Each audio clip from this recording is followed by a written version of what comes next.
bismillaah taariikhdu markay ahayd 13 bishii 3aad 2019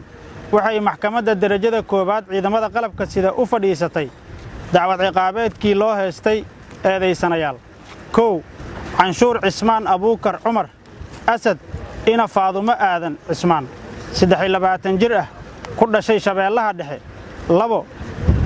maxamed cali boorow aadan cabdixakiin ina xaawo cawil mursal 25 jir ah ku dhashay baay kuwaas oo xafiiska xeer ilaalinta ciidamada qalabka sida ku soo eedeeyay dembiyada kala ah ka mid noqosho urur hubaysan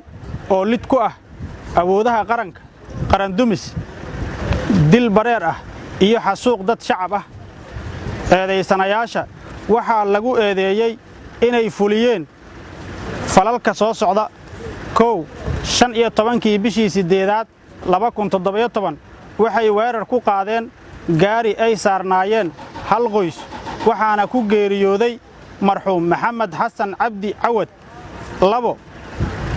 27 bishii 9aad 2017 isgoyska Via Roma ee degmada Xamarweyne waxay mar kale ku weerareen gaari ay saarnaayeen labada marxuum ee kala ah 1 marxuumad canab cabdulaahi xaashi oo ahayd xogayihii guud ee ururka haweenka qaranka Soomaaliyeed 2 marxuum axmed jaamac xirsi weerarkaas oo sababay geerida labada marxuum 3 9 bishii 11aad 2018 waxay qayb ka ahaayeen weerarkii lagu qaaday hotel saxafi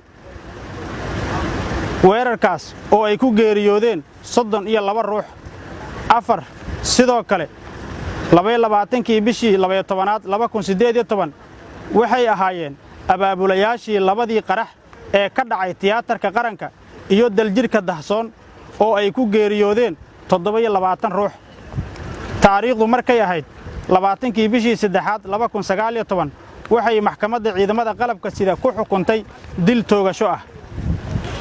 labada xukun sane ayaa xukunka maxkamadda racfaan ka qaatay 6 bishii 4aad 2019 maxkamadda sare ee ciidamada qalabka sida ayaa mar kale dil toogasho ku xukuntay 4 bishii 5aad 2019 maanta oo ay taariikhdu tahay 5 bisha 8aad 2019 waxaa lagu fuliyay xukunkii dilka ahaa wabillahi tawfiiq